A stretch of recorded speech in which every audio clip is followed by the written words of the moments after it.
Habari za jioni wapendwa, na wasalimu kwanza watu wote ambao wanatufuatilia kwenye chaneli yetu au watu ambao wako natufuatilia kwenye YouTube yetu.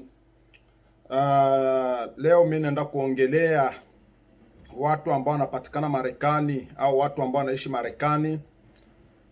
Kabla sijaongea, video hii inapokufikia kwenye simu yako, jaribu kushare kwa ndugu yako wote, like video hii, comment na share na usubscribe. Kama una subscribe video hii itakuwa na kujia ndani ya simu yako kila wakati.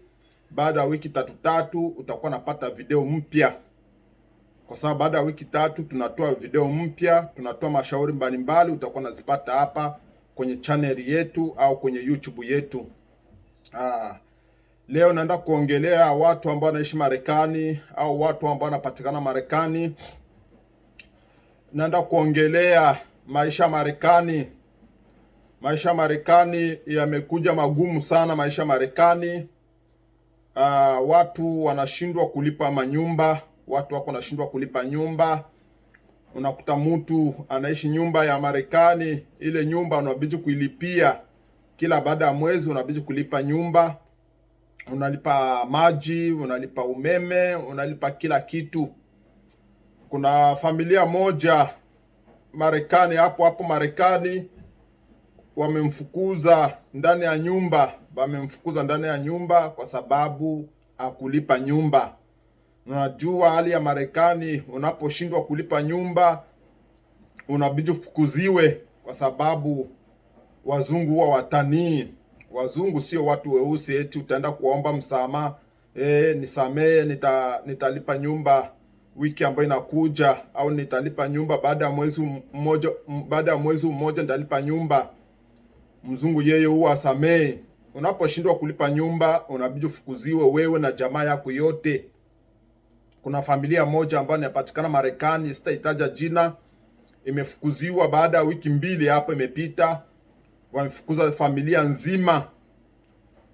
Kuna binti mmoja alikuwa anaishi Marekani, alikuwa na mtoto, lakini mume wake waliachana kwa shida ndogo ndogo. Waliachana, mume wake akabaki anaishi mwenyewe. Sasa yeye ameshindwa kulipa nyumba. Yaani yeye labda amesaulika kwa kulipa, amesaulika namna kulipa nyumba, amesaulika ile siku ambayo anastahili kulipa nyumba, amesaulika kulipa. Unajua hali ya Marekani, unaposhindwa kulipa nyumba lazima utakaa nje, kwa sababu Marekani wao huwa watanii.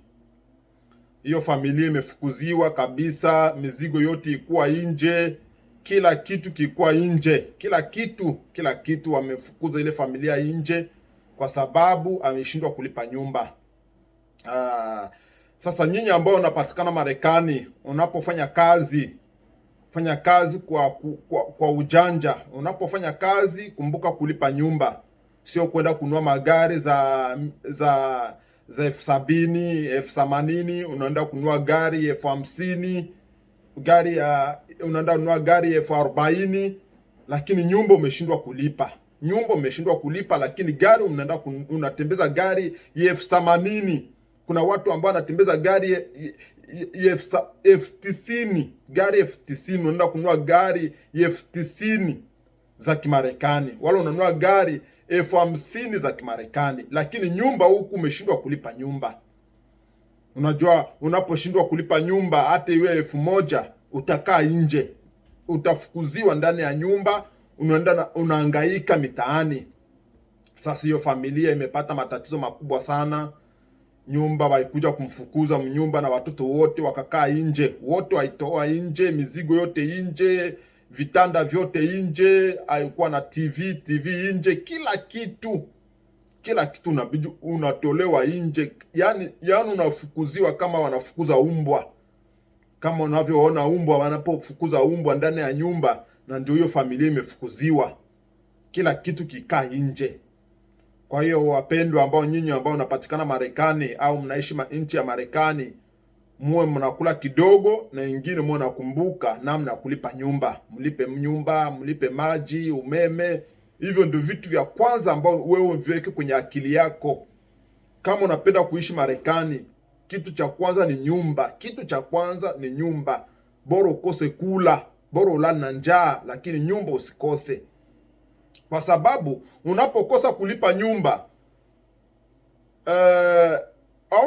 hautaishi kwenye ile nyumba. Ukikosa kulipa nyumba, unabidi kutoka, utafukuziwa. Hakuna msamaha wala hakuna huruma kwenye nchi za Marekani, wala sio Marekani tu, nchi yoyote ile, nchi zote za Ulaya. Ukikosa kulipa nyumba, utakaa nje, utatolewa na familia yako yote na watoto wako wote watafukuziwa ndani ya nyumba, kwa sababu umeshindwa kulipa nyumba.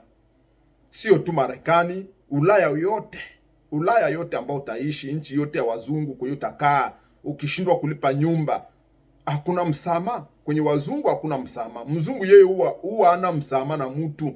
Na mzungu hawezi enda kasema nisamee, labda mwezi ambao itakuja nitalipa, wala unipe wiki 2 nitalipa. Kwa mzungu hivyo vitu havipo. Kwa mzungu hivyo vitu havipo. Labda kwa mtu mweusi unaweza kumwambia mtu mweusi, bwana, mimi hii mwezi huu sikulipa nyumba, unisubirie baada ya wiki 2 nitapata pesa zako, nitakuja kulipa. Mtu mweusi anaweza kukusikiliza, kwa sababu mtu mweusi ameumbwa na roho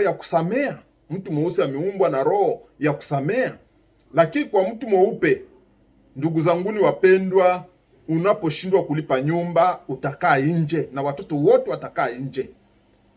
Hakuna cha huruma eti una mtoto mdogo bado iko na kwenye wiki 2, au una mtoto wa miezi 2, au una mtoto wa wiki 1, au una mtoto wa siku 3 bado unajifungua, afu wewe umeshindwa kulipa nyumba. Hawaangalii mtoto, na wakikusikilia huruma zaidi watachukua mtoto wanampeleka kwenye serikali. Mtoto wako wanamchukua banda kumlea wao, na kule ambao wanaenda lea mtoto, usifikirie watakulelea vizuri. Hawatakulelea vizuri. Unaona, kuna mara mtoto watakuwa nampiga mafimbo, hata bado ni mtoto mdogo, watakuwa namtandika mafimbo kule. Unaona, na kama bakumpiga chakula, watakuwa nampa chakula gisi we mzazi wake ule mtoto ungimlea mtoto wako vizuri, unamupa chakula. Lakini kule kuna kipindi watambeba mtoto, hawatakuwa nampa chakula gisi wewe unavyotaka we mzazi wake. Kwa hiyo nyinyi ambao mnapatikana Marekani, muwe mnatumia pesa ndogo, matumizi yawe madogo, lakini nyumba ndio iwe kitu cha kwanza kuweka kichwani. Iwe kitu cha kwanza cha kuweka kichwani. Iwe kitu cha kwanza cha kuweka kichwani. Yaani wewe unapoenda kazini, pesa unalipwa. Unapolipwa pesa, chukua hizi pesa za kulipa nyumba, hizi pesa za kulipa maji, hizi pesa za kulipa umeme. Hiyo ni vitu vya kwanza kuweka mbele. Lakini ukifanya unapata pesa unazikula, itabidi wewe utakaa nje. Kwa sababu unaposhindwa kulipa nyumba utakaa nje. Naona tumeshuhudia wenyewe, tumeona ile familia wamefukuza ndani ya nyumba Marekani hapo. Wiki ambayo zimepita tu, juzi tu hapa, sio wiki ambayo zimepita, juzi tu hapa. Familia moja imefukuziwa Marekani, imetolewa ndani ya nyumba, imefukuziwa ndani ya nyumba kwa sababu ameshindwa kulipa nyumba, ameshindwa kulipa rent.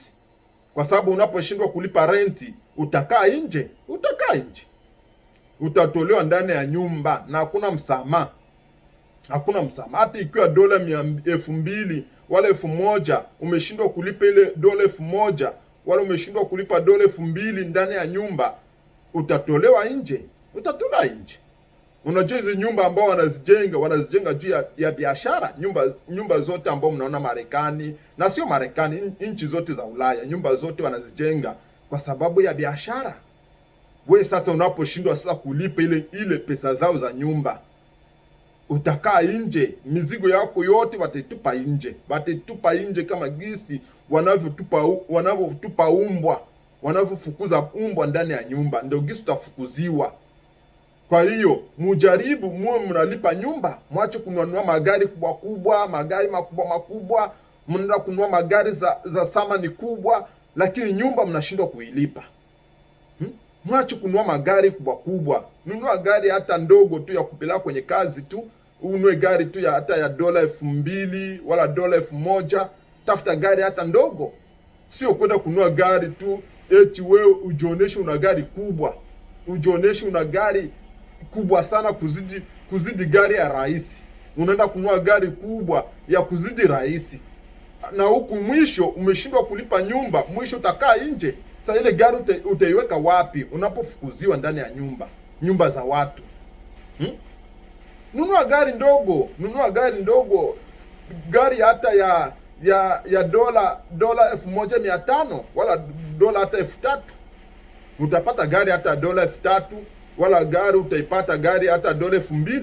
Lakini uwe na budget namna ya kulipa nyumba, uwe natumia budget yako, uwe natumia pesa ndogo ndogo, kwa sababu nyumba iko pale, gharama ya nyumba ipo, maji, umeme, vitu vyote bado vinakutegemea wewe.